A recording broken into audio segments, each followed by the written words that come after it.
professor of neurobiology and ophthalmology at Stanford School of Medicine. And now, my conversation with Dr. Alia Crum. Well, great to have you here. Great to be here. Yeah. Just to start off, you've talked a lot and worked a lot on the science of mindsets. Could you define for us what is a mindset and what sort of purpose does it serve?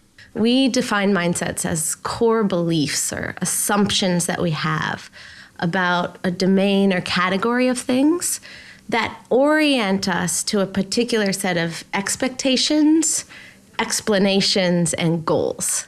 I can distill it down for you. So mindsets are an assumption that you make about a domain. So take stress, for example, the nature of stress.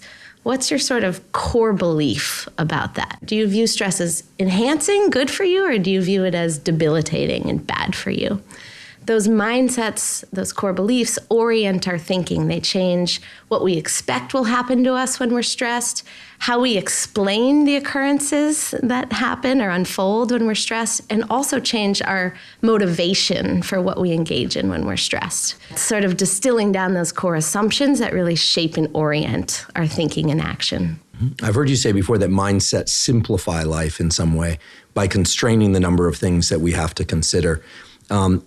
And it sounds to me like we can have mindsets about many things. As you said, many people are familiar with our colleague Carol Dweck's notion of growth mindset, that if we're not proficient at something that we should think about not being proficient yet, that we are on some path to proficiency.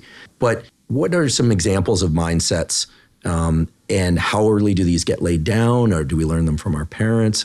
Yeah, sure. So I think it's important with Carol Dweck's work. A lot of people kind of get focused on growth motivation and all these things, but her work really originated from thinking about what she called as implicit theories or core beliefs about the nature of intelligence or ability, right? So do you believe that your baseline levels of intelligence are fixed, static, set throughout the rest of your life? Or do you believe that they can grow and change? And the reality is, as it always is, complex, and it's a bit of both, and it's all these things. But as humans, we need these simplifying systems to help us understand a complex reality. But they're not inconsequential, right? They matter in shaping our motivation. And as she has shown, if you have the mindset that intelligence is malleable, you're motivated to work harder to grow your intelligence. If you have the mindset that it's fixed, why work harder at math if you don't think you're good at it? What our work has aimed to do is to expand the range of mindsets that we are studying, focused on, and also understand and expand the range of effects that they have. So I mentioned, mindsets about stress. We've also looked at mindsets about food and healthy eating. So do you have the mindset that foods that are good for you, healthy foods, are disgusting and depriving? Or do you have the mindset that healthy foods are indulgent and delicious? Generally, people, at least in our culture in the West, have this view that stress is debilitating, healthy foods are disgusting and depriving. And those mindsets, whether or not they're true or false, right or wrong, they have an impact. And they have an impact not just through the motivational mechanisms that Dweck and others have studied, but as our lab has started to reveal, they also shape physiological mechanisms by changing what our bodies prioritize and prepare to do. We've looked at mindsets about exercise. Do you feel like you're getting enough, or do you feel like you're getting an insufficient amount to get the health benefits you're seeking? Mindsets about illness. Do you view cancer as an unmitigated catastrophe, or do you view cancer as manageable? We've looked at mindsets about symptoms and side effects. Do you view side effects as, a sign that the treatment is harmful, or do you view side effects as a sign that the treatment is working? Again, these are sort of core beliefs or assumptions you have about these domains or categories.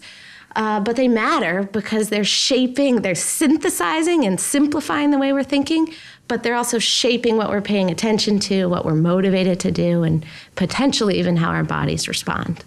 I'd love to talk about this notion of how the mindset shaping how our bodies respond.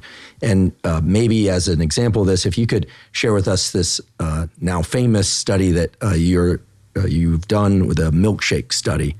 Certainly, yeah. This was a study that I ran as a graduate student at Yale University.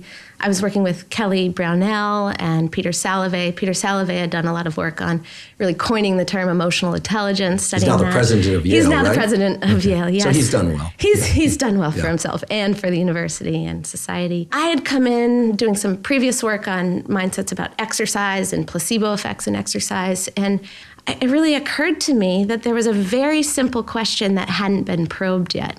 And that was, do our beliefs about what we're eating change our body's physiological response to that food, holding constant the objective nutrients of that thing? So that question might sound outrageous at first, but it's really not outrageous if you're coming from a place of having studied in depth placebo effects. So placebo effects are this robust demonstration in which simply taking a sugar pill, taking nothing, under the impression that it's a real medication that might relieve your asthma, reduce your blood pressure, boost your immune system, can lead to those physiological effects, even though there's no objective nutrients. And we have more evidence on placebo effects than we have for any other drug because of the clinical trial process in which all new drugs and medications are required to outperform a placebo effect. So we have a lot of data on the placebo effect. But anyways, going back to this question, it was like, all right, we've moved from, medications solving our health crises to behavioral medicine solving our health crises, increase people's exercise, get them to eat better. To what degree are these things influenced by our mindsets or beliefs about them? So to test this question, we ran a seemingly simple study. This was done at the Yale Center for Clinical and Translational Research. And we brought people into our lab under the impression that we were designing different milkshakes with vastly different metabolic concentrations, nutrient concentrations, that were designed to meet different metabolic needs of the patrons of the hospital, right? So you're going to come in, you're going to taste these milkshakes, and we're going to measure your body's physiological response to them. This was a within subjects design, so it was the same people consuming two different milkshakes, two different time points separated by a week. And at one time point, they were told that they were consuming this really high-fat, high-caloric, indulgent milkshake. It was like a 620 calorie, super high fat and sugar. The other time point, they were told that it was a low fat, low calorie, sensible sort of diet shake. In reality, it was the exact same shake. It was right in the middle. It was like 300 calories, moderate amount of fats and sugars. And we were measuring their body's gut peptide response to this shake. And in particular, we were looking at the hormone ghrelin. Medical experts call it the hunger hormone. Rises in ghrelin signal, seek out food. And then theoretically, in proportion to the amount of calories you consume, ghrelin levels drop, signaling to the brain, okay, you don't need to eat so much anymore. You can stop eating, and also revving up the metabolism to burn the nutrients that were just ingested. What we found in this study was that when people thought they were consuming the high-fat, high-calorie indulgent milkshake, their ghrelin levels dropped at a threefold rate stronger than when they thought they were consuming the sensible shake. So essentially, their bodies responded as if they had consumed more food, even though it was the exact same shake at both time points. It was, to my knowledge, one of the first studies to show any effects of just believing that you're eating something different on your physiology. The second piece was really important as well, and especially for me, this was one study that really transformed the way I think about how I approach eating, and that was the manner in which it affected our physiology was somewhat counterintuitive. So I had gone in thinking, the better mindset to be in when you eat is that you're eating healthy, right? Like, it just makes sense. Like placebo effects, think you're healthy, you'll be healthy, But that was a far too simplistic way of thinking about it. And in fact, it was the exact opposite. When these participants thought they were eating sensibly, their bodies left them still feeling physiologically hungry, right? Not satiated, which could potentially be corresponding to slower metabolism and so forth. So if you're in the interest of maintaining or losing weight, what's the best mindset to be in? It's to be in a mindset that you're eating indulgently, that you're having enough food, that you're getting enough. And at least in that study, we showed that has a more adaptive effect on ghrelin responses. It's really remarkable. It raises a question that I just have to ask. You've got people who are strictly plant-based. You've got people who are omnivores. You've got people who are carnivores. You have every variation. You have intermittent fasting, also called time-restricted feeding. And it seems like once a group kind of plugs into a particular mode of eating that they feel works for them, for whatever reason, energy-wise, mentally, maybe they're looking at their blood profiles, maybe they're not. Each camp seems to tout all the health benefits and how great they feel. Could it be that mindset effects are involved there? It does matter what it is, and it matters what you think about that diet and what others around you and in our culture think about that diet, because those social contexts inform our mindsets. Our mindsets interact with our physiology in ways that produce outcomes that are really important. So let's not get dualistic and say, it's either all in the mind or not in the mind. Let's also not be unnecessarily combative and say, it should be all plant-based or, keto or whatever. It's all of those things are a combined product of what you're actually doing and what you're thinking about. If you believe in it, if you don't, if you're skeptical, or, in some cases, you think you should be eating a certain way and then you don't live up to that, it might have even an adverse effect because of the stress and the anxiety associated with that. Yeah, there was a paper a year or two ago published in Science magazine about brain regions involved in psychogenic fever. That if people, or you can actually do this in animal models too, think that they are sick, you get a genuine 1 to 3 degree increase in body temperature, 1 to 3 degrees Fahrenheit increase in body temperature is pretty impressive. Yeah. And I guess plays into, symptomology generally. So I'm a believer in belief effects. Well, it's also, and I would just say that, the term that we use in our field is nocebo effect for that, which is sort of the placebo's ugly stepsister. It's when negative beliefs cause negative consequences. So you are told you will have, it's very well demonstrated that when people are told about certain side effects, they're far more likely to experience those side effects.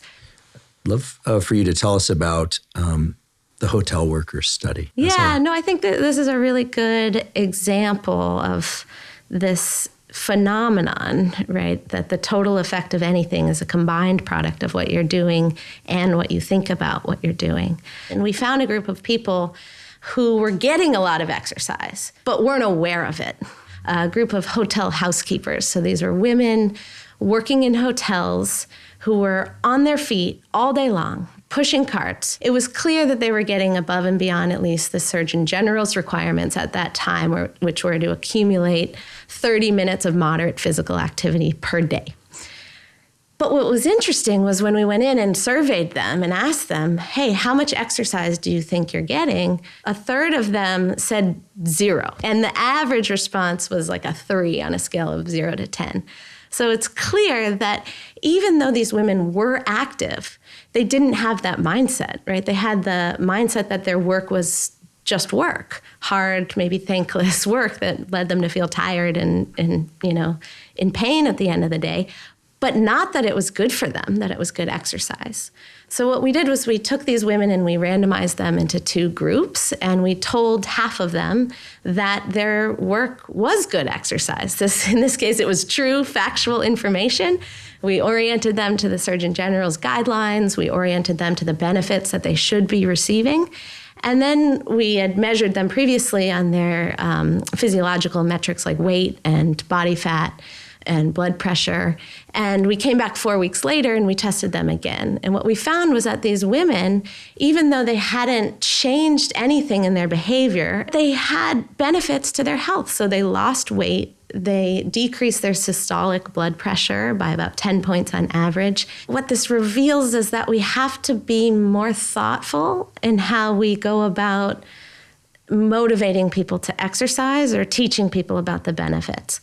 Our current approach is just to basically tell people writ large, here's what you need to get. The intention with that is to motivate them because, public health officials think, well, if I just tell people you need to get more exercise because it's good for you, they'll do it. We know now that that doesn't work, that these guidelines are not motivational. They don't change our behavior. And what our work adds to that is that not only is it not motivational, it also creates potentially a mindset that makes people worse off than they were without knowing about the guidelines. I'd love for us to talk about stress because your lab has worked extensively on this. Could you tell us at some point about the study that you've done about informing people about the different effects of stress, but also if there's an opportunity, some takeaways about how we could each conceptualize stress in ways that would make it serve us better? Great. Yeah. So I'd come off the heels of doing some research in exercise and diet. The obvious next thing to think about was stress, right? The public health message was very clear, right? That stress was bad, right? Unmitigated and harmful on our health, our productivity, our relationships, our fertility, our cognition, you name it, right? The messages that were out there, by and large, oversimplified messages focused on the damaging consequences of stress. But as you know, if you actually dive deeper into the literature on stress and the origins of stress, what you find is that, the literature, like most literatures, is not so clear-cut. And in fact, there's a large amount of evidence to support the fact that the experience of stress, meaning encountering adversity or challenge in one's goal-related efforts, does not have to be debilitating. And in many cases, the body's response was designed to enhance our ability to manage at those moments, right? So some research showing that stress narrows our focus, increases our attention, speeds up the rate at which we're able to process information. There was some research out there showing this phenomenon of physiological toughening, the process by which the release of catabolic hormones in the stress response recruit or activate anabolic hormones, which help, as you know, build our muscles, build our neurons to help us grow and learn.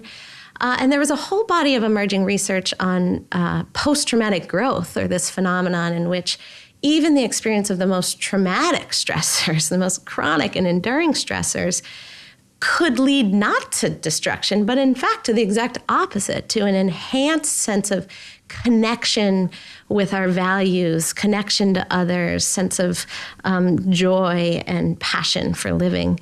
My work since then has been not to try to argue that stress is enhancing and not debilitating, but try to point out that the true nature of stress is a paradox. The true nature of stress is manifold and complex, and lots of things can happen.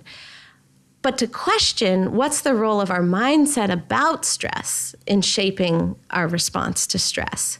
So some work had already been done looking at your perception of the stressor, right? So do you view a stressor like a challenging exam or a health diagnosis as a challenge or a threat?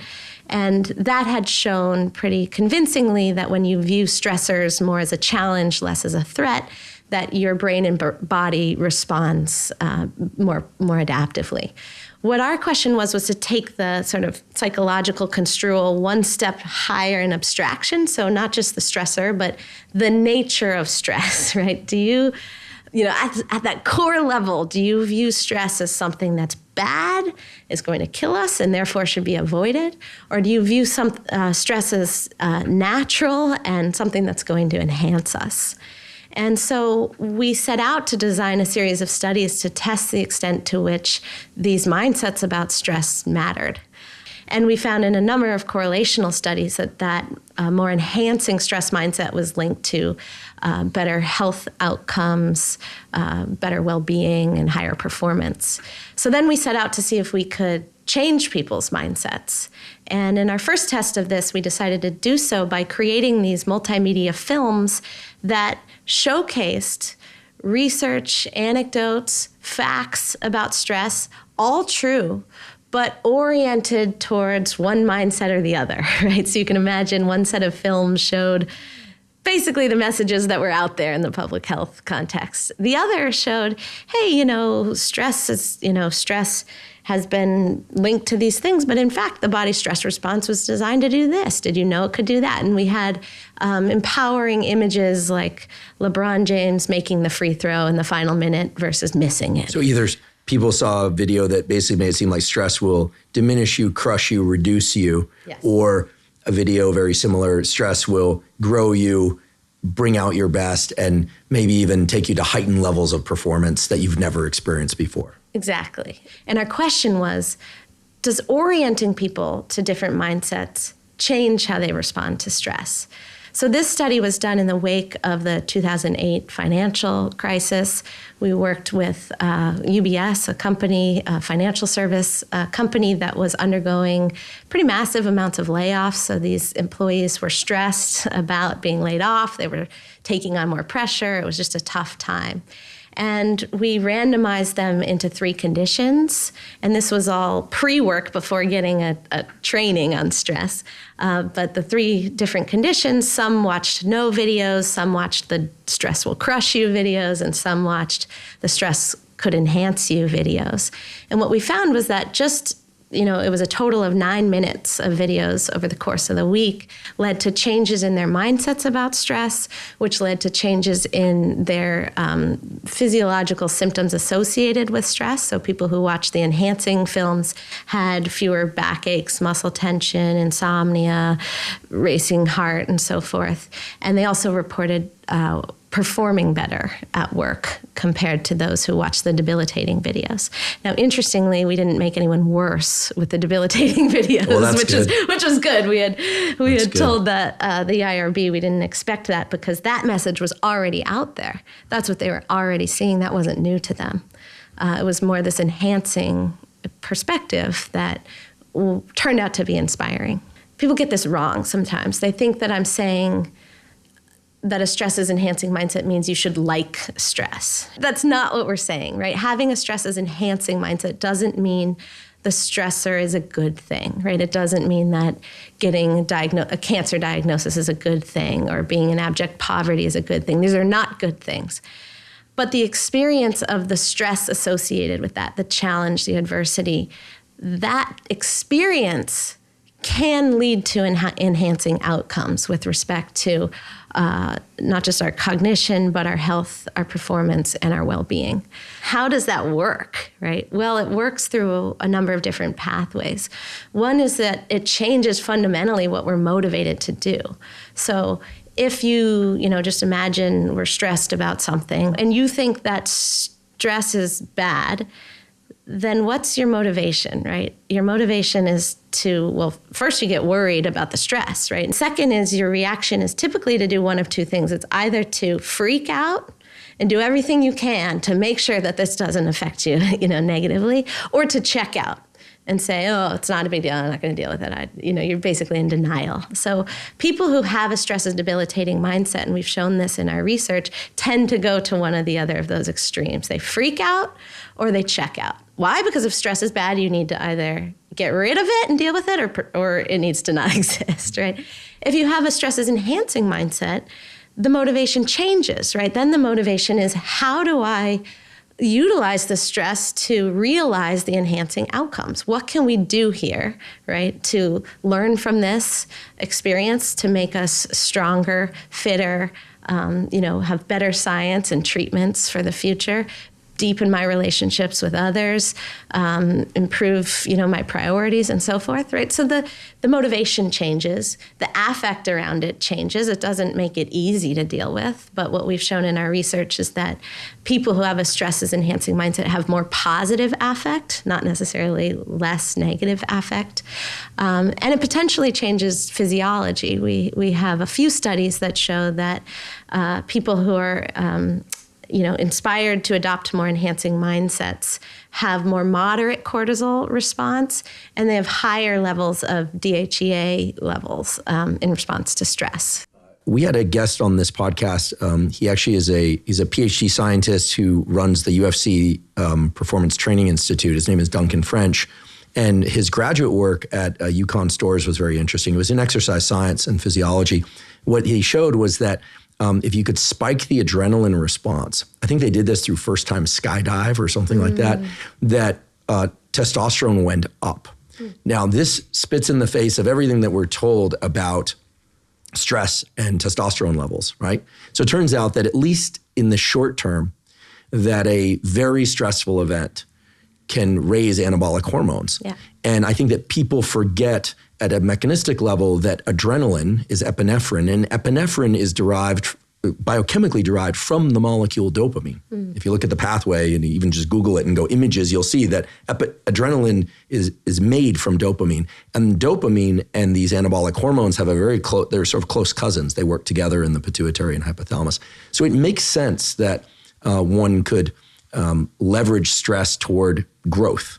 But what's again remarkable to me is that all of these brain structures that control dopamine, epinephrine, testosterone, and estrogen, they're all thought to be in the subconscious, meaning below our ability to flip a switch and turn them on or off. Right. And yet mindset seem to impact them. So I've all that to say that there's a clear mechanistic basis by which this could all work. The way I think about mindset is that mindsets are kind of a portal between conscious and subconscious processes. They operate as a default setting of the mind, right? So if sort of programmed in there, you have stress equals bad. That's been programmed in through our upbringing, through public health messages and through media and other things. And it kind of sits there as an assumption in the brain. And the brain is then figuring out how should it respond to this situation. And if the assumption, the default, the programming is stress is bad, that's going to, through our subconscious, trigger all the things that's like, okay, well, I need to rev up the things that protect me versus rev up the things that help me grow. Just talking about this, right, for your listeners, they're now invited to bring their stress mindsets up to the consciousness and say, what is my stress mindset? How am I thinking about stress? Can I reprogram that? Can I start to think about it as more enhancing? That takes a little bit of a conscious work potentially, but then once you do that, that can kind of operate in the background, influencing how your body responds, and you don't have to say, okay, I'm stressed, I better tell my anabolic hormones to go. That doesn't work that way. No. But these mindsets can help with the translational process.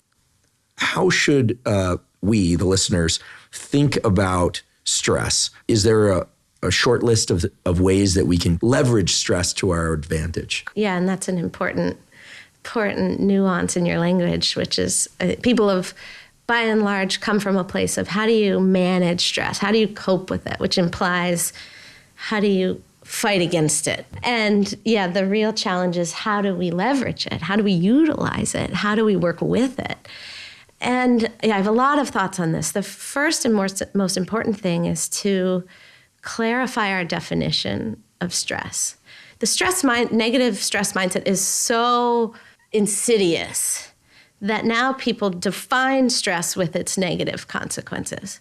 So the first step is to decouple that and to realize that stress is a neutral, right, yet to be determined effect of experiencing or anticipating adversity in your goal-related efforts. So let me unpack that a little more. You can be in the midst of it, or you could just be worried about something happening. That's one aspect. Second is adversity or challenge, so something that's working against you. But the third piece is critical, and that is in your goal-related efforts. What that means is that we only stress about things we care about, and we don't stress about things we don't care about. So then the question becomes, okay, if that's true, how can I better utilize or leverage or respond to the inevitable stresses that we're going to experience?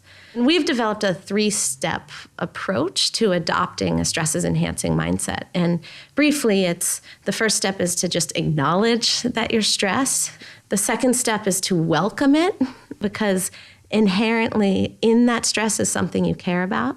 And then the third step is to utilize the stress response to achieve the thing you care about, not spend your time, money, effort, energy trying to get rid of the stress. Does that make sense? Makes sense. And I love it. As somebody whose laboratory studies the physiological effects of stress, the effects that impress me the most are, for instance, the narrowing of visual attention, that it then drives a capacity to parse time more finely, which then drives the capacity to process information faster. It's almost like a superpower. Right. And what I like so much about that framework is that the stress response is very generic. Unlike the relaxation response, we don't actually have to train up the stress response. Right. So we all kind of get this as a freebie. And then it sounds like it's a question of what we end up doing with that. Right. Treat yourself like a scientist. Look at your life, look at your mindsets, see what's serving you, see what isn't. Find more useful, adaptive, and empowering mindsets and live by those.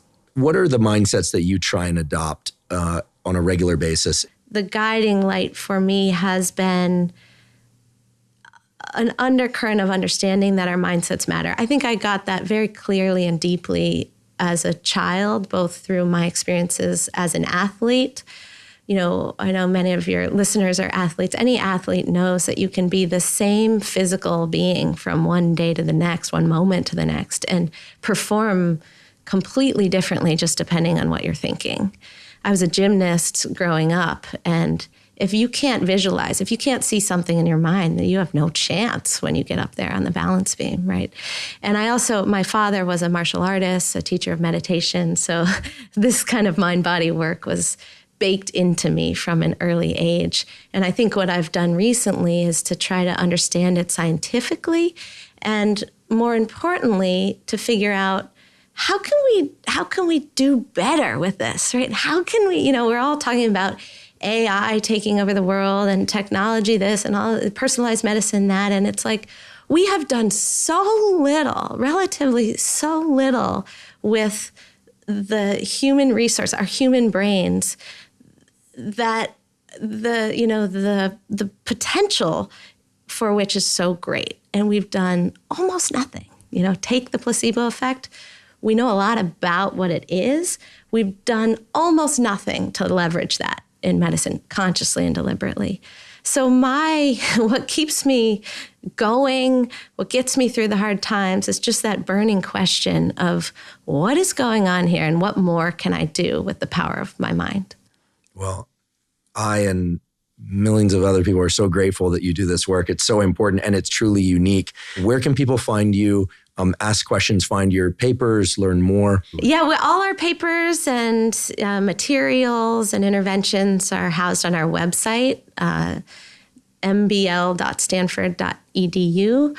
We also have a link there that takes you to Stanford Spark, which stands for Social Psychological Answers to Real World Questions. We have a lot of toolkits on that website.